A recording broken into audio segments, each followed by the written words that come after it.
Higher this machine, this problem you can see here. Water coming here. This PCB board. And now water going inside board, the PCB board. You see here. Now this IC for program is damaged because with water damage, yo. This IC, you can see this leg for IC is white.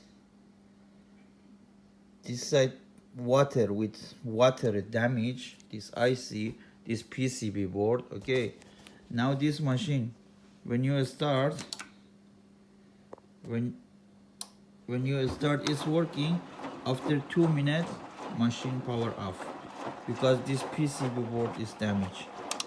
This IC for PCB board for memory head with water damage.